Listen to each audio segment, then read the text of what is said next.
ওম শ্রী গণেশায় নমঃ। গোস্বামী তুলসীদাসের শ্রীরামচরিত মানসের অরণ্যকাণ্ড তৃতীয় সোপান। ধর্মরূপ বৃক্ষের মূল স্বরূপ, বিবেকরূপ সমুদ্রকে আনন্দ প্রদানকারী পূর্ণচন্দ্রস্বরূপ, বৈরাগ্যরূপ কমলের সূর্যস্বরূপ, পাপরূপ ঘন অন্ধকার বিনাশক ত্রিতাপহারী, মোহরূপ মেঘপুঞ্জ ছিন্ন বিচ্ছিন্নকারী, পবনস্বরূপ ব্রহ্মকুলের কলঙ্করূপ দক্ষের শাসক এবং রাজা শ্রীরামচন্দ্রের প্রিয় ভগবান শঙ্করকে বন্দনা করি, যার অঙ্গ আনন্দবাড়ি বর্ষণকারী ঘন মেঘের ন্যায় কমনীয়, যিনি পীতাম্বরধারী ও সৌন্দর্যমণ্ডিত, যিনি হস্তে ধনুর্বাণ ও কটিদেশে অক্ষয়তুন পরিশোভিত, রাজীব আয়তলোচন জটাজুট ধারণ করে পরম শোভার আধার, যিনি সীতাদেবী ও শ্রীলক্ষ্মণের সহিত পথচারী শ্রীবরেণ্য নয়নাভিরাম শ্রীরামচন্দ্রকে বন্দনা করি। হে পার্বতী, শ্রীরামচন্দ্রের গুণরাজি সাধারণ বুদ্ধির অগোচর, পরম জ্ঞানী মুনি ঋষিগণ তা উপলব্ধি করেই মুক্তির পথে এগিয়ে যান। অবশ্য হরিবিমুখ ব্যক্তিগণকে মূঢ়তা হেতু তা মোহগ্রস্ত করে তোলে। অযোধ্যার জনগণের ও শ্রী ভরতের অনুপম যশোগাথার পর আমরা এখন দেবতা, মানব ও মুনি ঋষিগণের পরম আরাধ্য প্রভু শ্রীরামচন্দ্রের অক্ষয় কীর্তি অরণ্য লীলা শ্রবণ করব। একবার প্রভু শ্রীরামচন্দ্র রমণীয় পুষ্প সকল নিজ হস্তে চয়ন করে এক পুষ্প আভরণ রচনা করলেন। অতঃপর তিনি এক নির্মল স্ফটিক প্রস্তর আসনে উপবেশন করে তা সীতাদেবীর স্বহস্তে ধারণ করিয়া দিলেন। এই সময় দেবরাজ ইন্দ্রনন্দন মন্দবুদ্ধি জয়ন্ত কাক বেশ ধারণ করে প্রভু শ্রীরামচন্দ্রের পরাক্রম পরীক্ষা করতে প্রয়াসী হল। তা পিপীলিকার সাগর গভীরত্ব পরিমাপনের চেষ্টাসম হাস্যকর ছিল। বায়সরূপধারী মূঢ় মন্দবতী জয়ন্ত সেই উদ্দেশ্যে উড়ে এসে সীতাদেবীর চরণে চঞ্চু প্রহার করে পালিয়ে গেল।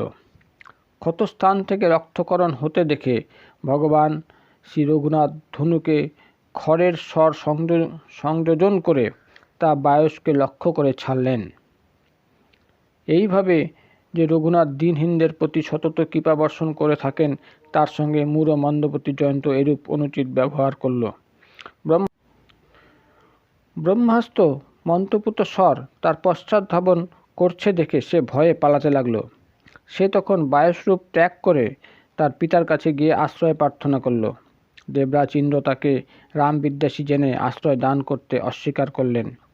সুদর্শন চক্র তাড়া করে আসছে দেখে দুর্বাসা মুনি যেমন আতঙ্কিত হয়েছিলেন, নিরাশ জয়ন্তের অবস্থা তেমনই হলো। ব্রহ্মলোক, শিবলোক আদি সর্বত্র সে প্রত্যাখ্যাত হলো। সে তখন পরিশ্রান্ত, ব্যাকুল ও শোকগ্রস্ত হয়ে পড়ল। কিন্তু আশ্রয় দান তো দূরের কথা, কেউ তাকে বসতেও বলল না। শ্রীরামচন্দ্রের প্রতি বিদ্বেষ ভাব পোষণকারীকে কে আশ্রয় দেবে? কাকভূষণ্ডী বললেন, হে গরুর, শ্রীরামচন্দ্রের উপর বিদ্বেষ ভাব পোষণকারীর পক্ষে মাতা মৃত্যুতুল্য, পিতা যমরাজতুল্য ও অমৃত বিষতুল্য হয়ে থাকে। মিত্র শত শত্রুসম আচরণ করে। সুরধুনী বা জমালয়ের বৈতরণী নদী হয়ে যায়। হে ভ্রাতা, জেনে রাখো যে শ্রী রঘুবীর বিমুখ ব্যক্তির পক্ষে বিশ্ব চরাচরও অনলাধিক উত্তপ্ত মনে হয়। সাধুচিত্ত কমলই হয়ে থাকে। তাই ব্যাকুল জয়ন্তকে দেখে শ্রী নারদ দয়ার্ত চিত্ত হয়ে গেলেন। তিনি জয়ন্তকে সংযত হতে বলে তাকে শ্রীরামচন্দ্র সকাশে প্রেরণ করলেন। জয়ন্ত সেইখানে উপনীত হয়ে শরণাগত হয়ে বলল, হে শরণাগত বৎসল, আমাকে রক্ষা করুন। ভয়ার্ত আতুর জয়ন্ত ভগবান শ্রীরামচন্দ্রের পাদপদ্ম ধারণ করে নিবেদন করল, হে দয়াময় শ্রী রঘুনাথ, আমি আপনার শরণাগত, আপনি আমাকে রক্ষা করুন। আমি অতিশয় মন্দমতি। আপনার অমিত পরাক্রমের কথা আমার জানা ছিল না। কুকর্মের ফল আমি ভালোভাবেই পেয়ে গেছি। অতএব হে প্রভু, এখন আমাকে রক্ষা করুন। আমি আপনার শরণাগত।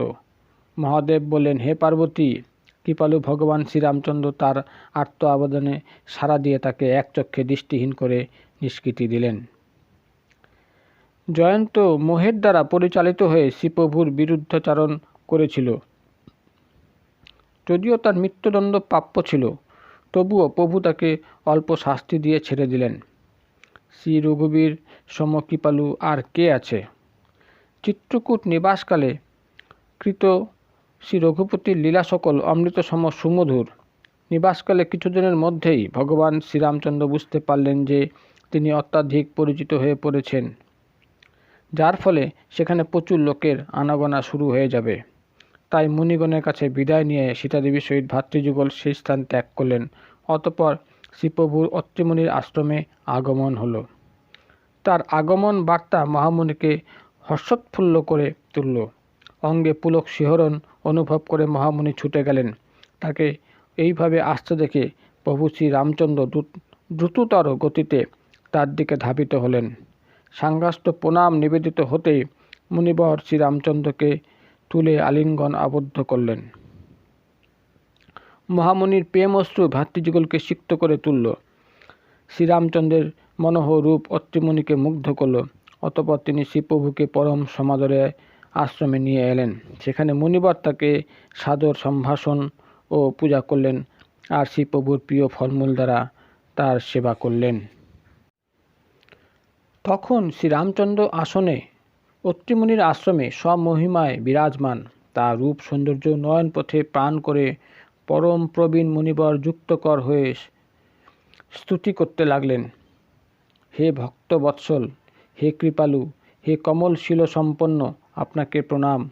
নিষ্কাম ভক্তকে নিজ পরম ধাম প্রদানকারী আপনার শ্রী পাদপদ্মের আমি ভজনা করি। আপনি শ্যামসুন্দর কলেবরধারী, আপনি মূর্তিবান আবসনা, জগৎ রূপ সমুদ্র মন্থনকারী মন্দার পর্বত, প্রফুল্ল কমললোচন, মদ মাৎসর্য দোষ থেকে আপনি মুক্তি প্রদানকারী। হে প্রভু, আপনার আজানুলম্বিত বাহুযুগল অমিত বিক্রম সম্পন্ন। আপনি অপ্রমেয় ঐশ্বর্যযুক্ত, যা বুদ্ধির অগম্য, এবং তুনীর ও ধনুর্বনধারী ত্রিভুবনেশ্বর। আপনি সূর্যবংশের ভূষণ স্বরূপ, হরধনু ভঞ্জনকারী, শ্রেষ্ঠ মুনি ও সন্ত সকলকে আনন্দ প্রদানকারী ও দেবতাদের শত্রু অসুরদের বিনাশকারী। আপনি কামারী মহাদেব দ্বারা বন্দিত, ব্রহ্মাদি দেবগণ দ্বারা নিত্য সেবিত। আপনি বিশুদ্ধ জ্ঞান বিগ্রহ ও দোষ সকল বিনাশক। হে লক্ষ্মীপতি, হে সুধাকর, হে সাধু সন্তদের পরম গতি, আপনাকে প্রণাম। হে সচিপতির প্রিয় অনুজ, আদ্যাশক্তি সীতাদেবী ও অনুজ শ্রী লক্ষণ সহিত আমি আপনার ভজনা করি। হে মাৎসর্য রহিত হয়ে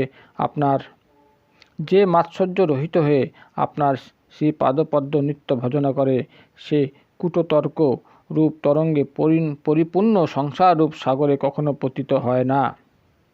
যে নির্জনে ইন্দ্রিয়াদি নিগ্রহ করে নিত্য প্রসন্ন থেকে আপনার ভজনা করে, সে আপনার গতি লাভ করে।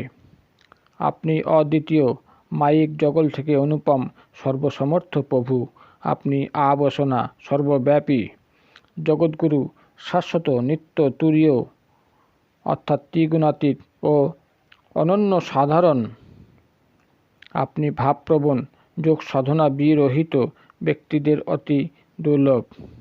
আপনি ভক্তদের জন্য কল্পবৃক্ষ স্বরূপ, সমদৃষ্টি সম্পন্ন ও নিত্য সুখসেব্য।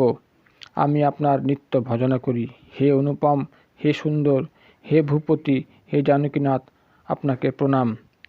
আপনি আমার উপর প্রসন্ন হন, আপনাকে আবার নমস্কার করি। আপনি আমাকে আপনার শ্রী পাদপদ্মে ভক্তি প্রদান করুন। যে এই স্তুতি পরম সমাদরে পাঠ করে, সে যে আপনার ভক্তিতে নিত্যযুক্ত হয়ে আপনার পরম পদ লাভ করতে সমর্থ হয়, তাতে সন্দেহ নেই। মুনিবর এরূপ স্তবস্তুতি করে নতমস্তক ও যুক্তকর হয়ে বললেন, হে নাথ, আপনার শ্রী পাদপদ্মে যেন আমার মতি চিরকাল নিত্যযুক্ত থাকে। অতঃপর পরম সুশীলা বিনয়ী সীতাদেবী অনুসূয়া দেবীর শ্রীচরণ ধারণ করে প্রণাম করলেন। ঋষিপত্নী প্রসন্নচিত্ত হয়ে গেলেন। তিনি আশীর্বাদ করে সীতাদেবীকে বসালেন। তারপর ঋষিপত্নী সীতাদেবীকে নিত্য নতুন গুণসম্পন্ন অমল সুখানুভূতিযুক্ত বস্ত্র আবরণ ধারণ করালেন। অতঃপর তিনি সীতাদেবীকে নারী ধর্ম সম্বন্ধে কিছু সুমিষ্ট কথা বললেন। হে রাজনন্দিনী, শুনে রাখো, মাতা, পিতা, ভ্রাতা, হিতৈষী অবশ্যই হিতাকাঙ্ক্ষী, তবে তাদের ক্ষমতা সীমিত হয়ে থাকে। কিন্তু হে জানকী দেবী, পতিত মোক্ষরূপ অসীম সুখ প্রদান করে থাকেন। যে নারী পতির সেবা করে না তাকে অধম বলেই জানবে। ধৈর্য, ধর্ম, মিত্র ও পত্নীর পরীক্ষা বিপদকালেই হয়ে থাকে।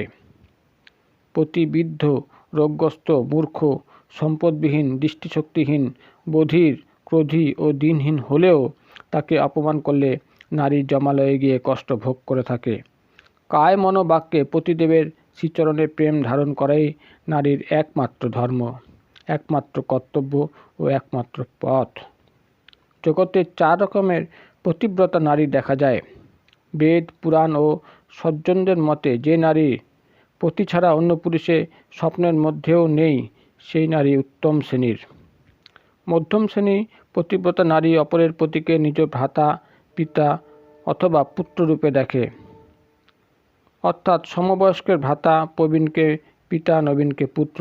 যে নারী ধর্মাধর্ম বিচার ও নিজ কুলমর্যাদা অনুসারে বাধ্যবাধকতা জ্ঞানে জীবন যাপন করে, সে নিকৃষ্ট শ্রেণীর, নিম্ন শ্রেণীর নারী হয়ে থাকে।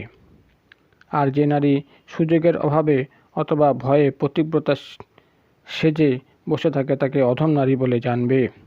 এরূপ পতি প্রবঞ্চক যে নারী অপরের পতিকে সঙ্গদান করে, সে শত কল্প বর্ষ পর্যন্ত রৌরব নরকে পতিত হয়।